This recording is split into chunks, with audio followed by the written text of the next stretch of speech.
Okay, so I talked earlier about the things I say on the announcements. Let's see if I can remember, because it's been a whole summer and I haven't said it in a while.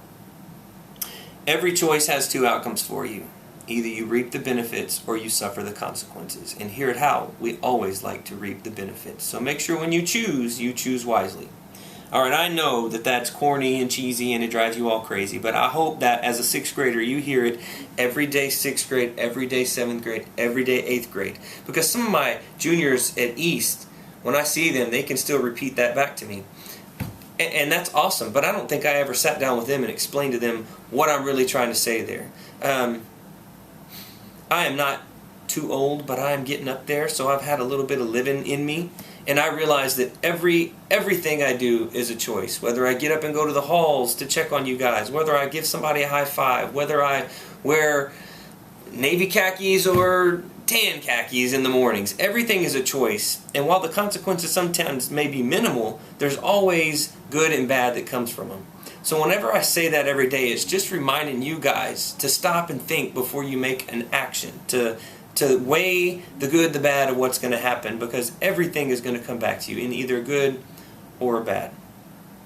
Now, the other thing that I say every day is, at Howell Middle School, every one of you has a voice. You just have to use it at the right time, the right place, the right way. Otherwise, you're just noise. I do remember what it was to be a kid. I do remember thinking that no one wants to listen to me, and this isn't fair, and no one likes me, and when do I get a chance to stand up? And what I didn't understand as a junior high kid is that I did have a voice if I was mature enough to use it in the right way. A lot of times kids get in trouble for talking back to teachers or talking in class.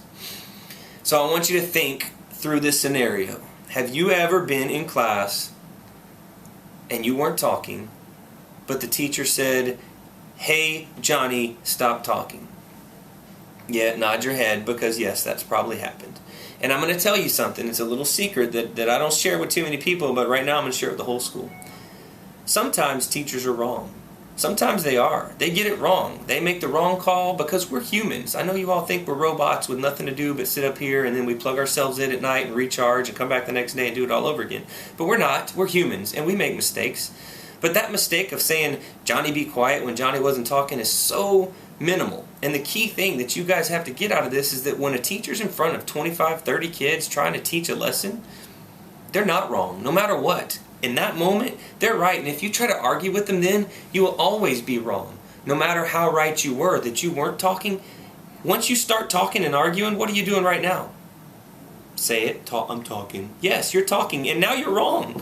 And you're even worse wrong than before when you weren't talking, because now you're arguing with the teacher. And the teacher has to maintain control of the class and maintain a respect level of the class in order to get all of y'all where you need to be.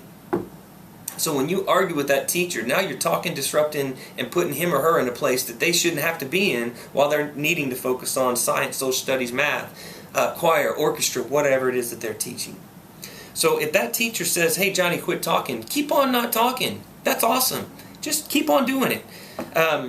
If it really bothers you that much, then there's nothing wrong with going to the teacher after class and saying, "Hey, miss, you know when you told me to quit talking, I wasn't talking. That was my friends that are sitting around me, and it really bothered me that you did that."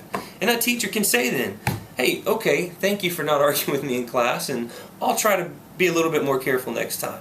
But you have to look at the pros and cons of this. "Hey, Johnny, quit talking." You're going to argue back. Now we have a whole issue. You're going to the office just because she said quit talking. No, it's not. It's because you argued. As opposed to the other situation, "Hey, Johnny, quit talking." Johnny keeps on not talking. You probably forgot about it by the end of the class. You move on with your day and don't worry about it. Or if it really has festered and bothered you throughout the whole class, you go up to the teacher and have an adult, mature conversation, and now your relationship's better and things flow better, and the teacher knows they can count on you to do the right thing. So yeah, every one of you has a voice. One other thing I want to say, if you don't feel you can go to the teacher, then you can go to one of your assistant principals. You can come to me and say, "Man, this teacher's always telling me to quit talking and I'm not talking." And we can find a time that we can sit together to help you have a voice. But once you argue with the teacher in front of a classroom full of kids, you are wrong, and you're wrong every time. And I'm always, always going to support the teachers at Howell that way.